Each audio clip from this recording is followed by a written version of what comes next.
हरिओम मैत्रिणींनो, आज आपण कोलंबीचा फ्राईड राईस बनवणार आहोत। तर चला आता मी बघूया लागणारे साहित्य। त्याला प्रथम मी मीठ लावते,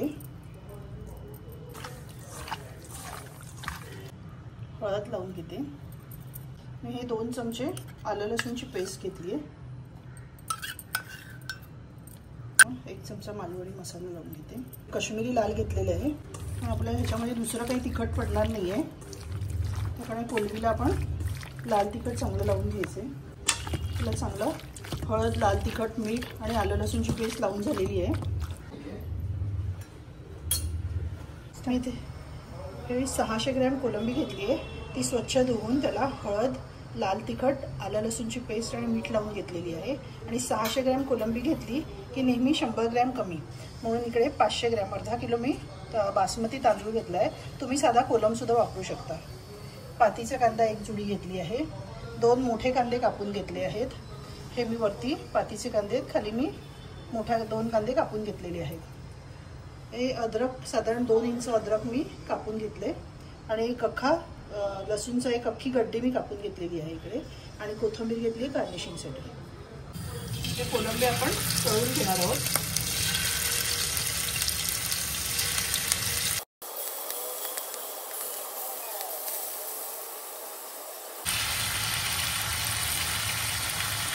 आपली कोलंबी इथे सर्व तळून झालेली आहे। आता आपण भात बनवायला सुरुवात करतो।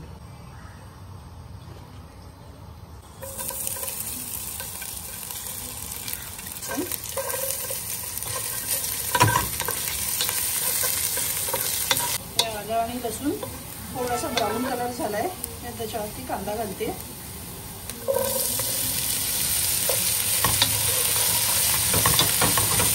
ब्राऊन व्हायला लागलाय आपला कांदा। आपण त्याच्यावरती मीठ घालतो।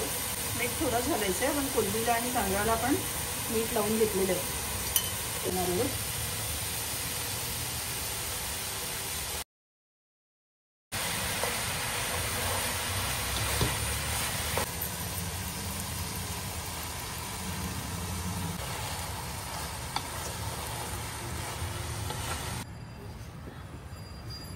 आपली 10 मिनिटं वाफ येऊन झालेली आहे। त्याच्यावर आता आपल्याला 2 चमचे व्हिनेगर घालायचे।